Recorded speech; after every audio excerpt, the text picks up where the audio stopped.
जल जीवन मिशन में बड़ा घोटाला हुआ था। 20,000 करोड़ के तो टेंडर ऐसे थे जिनमें एफसी ने क्लियरेंस दे दी थी, वो 40% से बिलो थे। टेंडरिंग का घोटाला तो अलग था, उसमें आरटीपीपी एक्ट का भी वायलेशन था। किंतु 900 करोड़ के काम ऐसे थे जो दो firms, Shyam tubewell company, Ganpati tubewell company ने इरकॉन के लेटर पैड पर लिख के अपना अनुभव प्रमाण पत्र और जो फाइनेंशियल स्थिति है उसका फर्जी सर्टिफिकेट बना के काम ले लिए। और उनकी एफआईआर दर्ज कराने के लिए मैं 3 दिन तक अशोकनगर थाने पर धरना देकर बैठा रहा। एफआईआर दर्ज नहीं की, मेरे को उठाकर गिरफ्तार करके ले गए। इसकी शिकायत मैंने ईडी में की थी और आपको जानकारी में है कि एसीबी ने भी इसमें मुख्य प्रकरण दर्ज किया था। अब इसमें काफ़ी लोग गिरफ्तार भी हो गए, ईडी ने भी कर लिए, एसीबी ने कर लिए।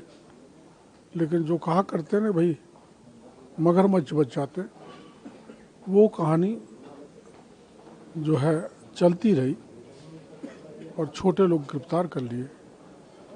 अब माननीय महेश जोशी जी गिरफ्तार हुए तो उनके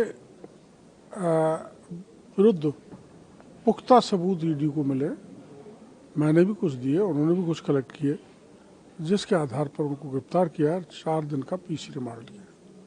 कल वो कह रहे थे सर मैंने कोई पैसा नहीं लिया, कुछ गलत नहीं किया, मेरी वाइफ मृतावस्था में है। हाँ, ये हो सकता है कोई धर्मपत्नी बीमार हो गंभीर, वो मानवीय दृष्टिकोण अपनाते हुए ईडी उनको मिलने की परमिशन भी देगी। ऐसा नहीं है कि वो कोई कसाई हो, लेकिन इसमें कतई राजनीति नहीं है उनकी गिरफ्तारी में। इसलिए राजनीति नहीं है कि 1.5 साल पहले का प्रकरण, बल्कि 1.25 साल पहले का प्रकरण, और उसमें सने सने ईडी ने पुख्ता प्रमाण जुटाए, जिसमें इनके खास व्यक्ति संजय बड़ाई को भी गिरफ्तार किया और वो ठेकेदार पदम श्याम ट्यूबवेल कंपनी वाला, गणपति वाले गिरफ्तार हुए।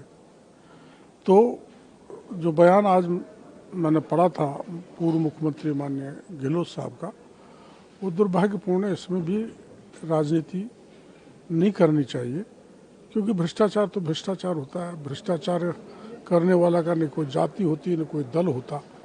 इसलिए कांग्रेस का ये कहना कि इसमें राजनीति हुई है, वो पूरी तरह से गलत है।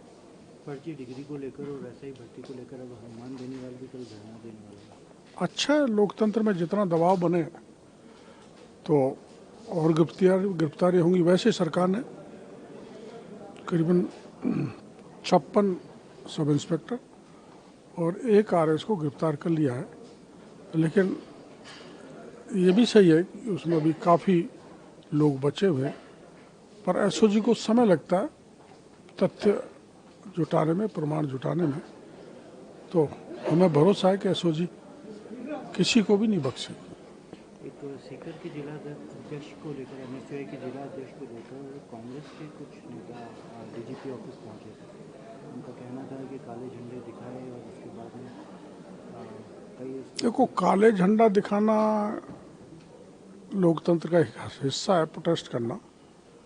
लेकिन मुख्यमंत्री जी की गाड़ी के सामने आके कूद जाएं, उनकी सुरक्षा को कोई खतरा पैदा हो जाए, इवन जो काला झंडा दिखाने वाला है जिस ढंग से आया उनका एक्सीडेंट हो जाए या कोई हादसा हो जाए, तो गलती, ये तरीका ठीक नहीं था, तो गिरफ्तारी हो गई। एक पूर्व मुख्यमंत्री जी ने जो अटैक हुआ, टेररिस्ट अटैक हुआ, उसको लेकर कहा है कि कन्हैया लाल का जिस तरह से मर्डर हुआ था उदयपुर के अंदर, तो दबाव बनाया गया था कि 50 लाख रुपए दिए जाएँ या सरकारी नौकरी दी जाए। उसी तरह से जो टेररिस्ट अटैक हुआ है उसमें भी जो राज्य सरकार है इस तरह का मुआवजा दे। मेरी जानकारी में नहीं किसने दिया है, लेकिन ये देश की प्रतिष्ठा का सवाल है, देश के मान सम्मान का सवाल है। एक तरह से शहीद है और उसमें जो केंद्र सरकार है उसने सिंधु जल समझौते को अब कैप्टन अबेंस कर दिया है, वीज़ा रद्द कर दिए हैं और एम्बेसी के स्टाफ भी पूरी तरह से घटा दिए हैं। और मेरे को लगता है कि केंद्र सरकार खून का बदला खून से लेगी।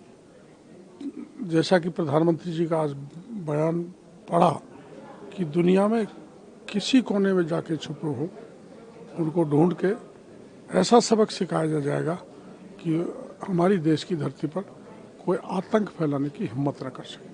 लेकिन मुआवजे की मांग कर रहे थे तो अशोक गहलोत। इसका तो एक पैकेज है, शायद उनको जानकारी नहीं होगी। टेररिस्ट अटैक में मारे जाने पर एक पैकेज है वो मिलेगा।